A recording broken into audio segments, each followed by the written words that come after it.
3, 2, 1. Welcome to Antimatters. Hello everyone and welcome to ANN episode 16. A not super jam-packed episode this week, as everyone's ants are going into hibernation, so is the content a little bit, but that's not a problem because the ants need their sleep and it's always nice to have a little break. First up this show, we're going to head over to Asia, to Ants Kingdom Asia. He made a lovely video this week on, well, there's 4 species at least in the video. There's Camponotus, which you can see here. There's Dinomyrmex, Tetrapranera, and Phedoles. In this week's episode, he basically followed them on a journey of collecting a beetle grub. As you can see here, here's the beetle grub. And yeah, they went after it. It's amazing though how many different ants are around his area. And basically they got the beetle grub and tried to crack it open. As you can see though, there's a Rufa Negro worker there, a Tetrapranera one. I love his videos though, as you get a nice little glimpse of what it's like in the wild.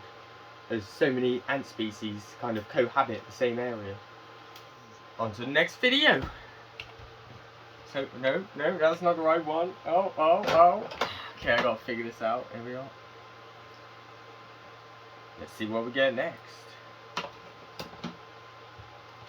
Second video on today's show is from the Ant Rookie. Head over to his channel and subscribe if you haven't yet. But he made a lovely macro footage video of his Camponotus nicobarensis. They really are beautiful ants. Let's have a look.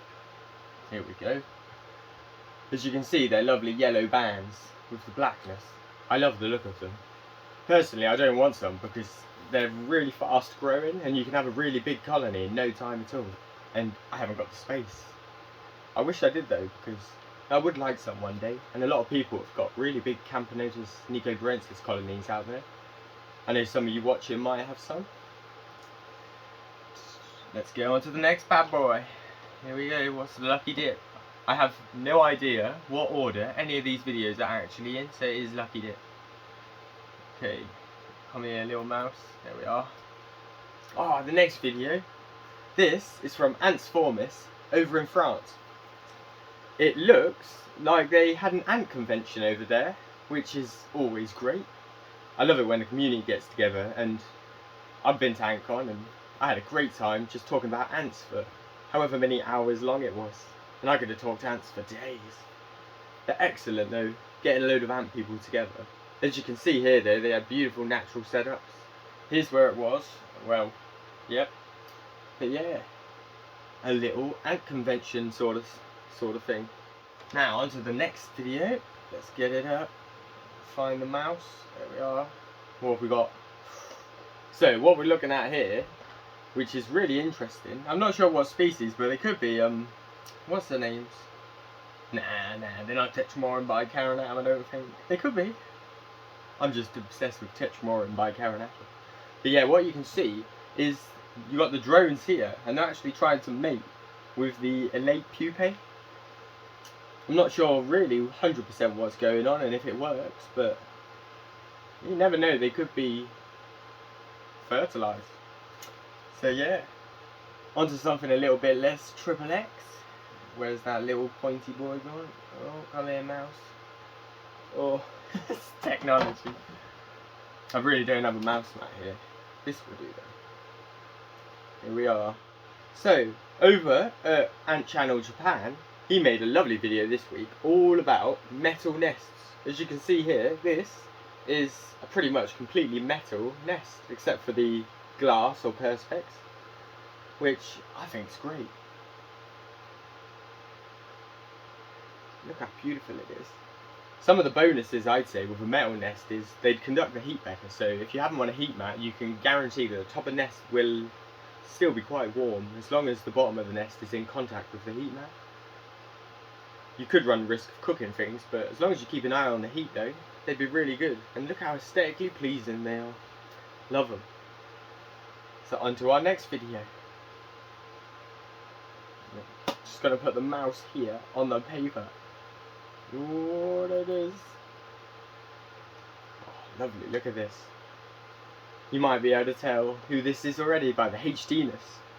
It's Campo Nico. I think he's been a little bit sick this week, as you can see, well 2 weeks now. But he's made a lovely video on his Camponotus singularis colony.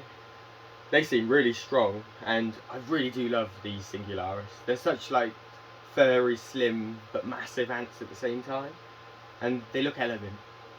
They're also very timid, which makes them full of character, I think. They're big ants though to begin with, but if you compare the worker ants with the queen, which is here, she's massive. She's at least 2 centimeters long most of the time, which is quite big for an ant. I wouldn't mind having a colony of Camponotus singularis one day. Yeah, thanks for the video, Camponico. Head over to his channel and subscribe if you're not. Next up, okay, we're actually going to be able to click it this time. So, round at the Ants Oliver Extra channel, as usual, he's made an awesome ant pod. I'm a massive fan of the ant pod, and I just love it. And this week's ant pod was all about selling ants with Antics, aka Rich. It was just lush hearing him talking about his ants and the ant shop and some stories about the ant shop. I could listen to Rich talk for hours, to be honest. It's always a pleasure. And also there were 2 new hosts. One of them being Ninaturu. I reached out to Lynn and asked her how she felt about being a new host on the show, and she said she likes it a lot. She was really tempted the first time that Holifer was like, I need some hosts, but well, like me, it's kind of, when you see it, it's like, I really want to do it, but then I'm a bit worried that I'm not going to talk enough, or I'll talk over people and all of that stuff. But yeah, second time round, Lynn took the opportunity by the horns and is now a co-host on the Ant Pod. There's also another host, and that's me. I'm well happy to be a host now on the Ant Pod, because, well, I'm a huge fan and I just love talking ants with people and listening to other people talking ants. But it's a great pleasure and an honour to be a co-host on the Ant Pod now. I'm just well happy about that. On to the next video then. Time for an advert over at our sponsors, Kellogg's. Remember, ants love sugar. Ants love Kellogg's. 5, 4, 3, 2, 1. Kellogg's Sugar Smacks are go. Plenty of Thunderbird's energy fast when you need it. ANN News supports Sugar Smacks. Smacks, I don't know. Sugar Smack. Give your kids some smack. FAB. Now, over to the absolutely amazing Ryan, over at Antscapes. He made a lovely video this week just on maintenance of your bioactive setups, which is kind of really essential, because if you don't look after them, they will shrivel up and die, which nobody wants, because green is just a lot better than a dead brown colour. Keep them plants alive, keep that cleanup crew healthy. But yeah, go and check out his video for some amazing tips on how to keep your bioactive setups nicely maintained and really healthy. I know Ryan, he's a master. So, finally today, we head over to Ant's Hoods. He's done an amazing video this week on his Kerabera diversa colony, which are expanding rapidly. The amount of mages in his colony, I think the name of the episode was spot on, but he's definitely having a major party. Am I invited? Yeah, the Kerabera are trimorphic, so you do get the little workers, the medium mages, and some super mages as well. And the super mages though, they are massive. We're talking at least like 15mm, I'd say. The queens themselves for Kerabera are also absolutely huge. I remember the first time I saw one, at the time it was the biggest ant I've ever seen, until I got my Atta Mexicana. They're absolutely gorgeous ants though, and it is really nice. As you can see, Hood's setup, it's all not natural, it's all synthetic. So Yeah, you pop that lid off, you can actually look in and see the queen, you can see the broods, you can see the workers, you can see how many mages you've actually got. Because a lot of the time in a natural setup, you might have a few mages, but they'll be hidden underground and you won't know they're there, and yeah, it's going to be a while until they decide, you know what, I'm going to risk leaving the nest. So you might not get to see them for quite a bit. But as always, a great video from Hood. Go and watch it twice if you can. It's a beauty. Time for new ants. This week, I looked around, but I couldn't actually see any. So it's a bit quiet on that front. However, over at antscapes.co.uk, Ryan has added a couple new bits. As you can see, he's got a few cleanup crew packs.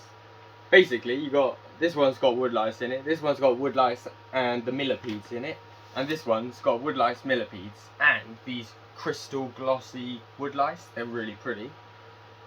But yeah, they're great. He's also added some more plants along with like duckweed, as you can see here. It's really good duckweed if you've got an enclosure with a little bit of water but you don't want your ants to drown in it.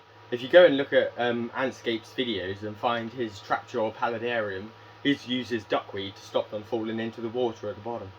And it seems to work really well. He also has fish in it. It's one of the best tanks in the world though, 100%. So go check out antscapes.co.uk. You can use code ANTYMATTERS as well for 10% off. Time for a weather update. There's not really too much happening in the northern hemisphere. However, western hemisphere, there's green weaver ants flying in Singapore right now. Thank you for Just Ants on Instagram for that little snippet of knowledge. And that's about everything for this week. So yeah, sorry for the shorter show. I hope you liked it switched up a little bit though. I hope you all have a fabulous week. Until next time, may your ants live long and prosper. Thank you for watching, and bye!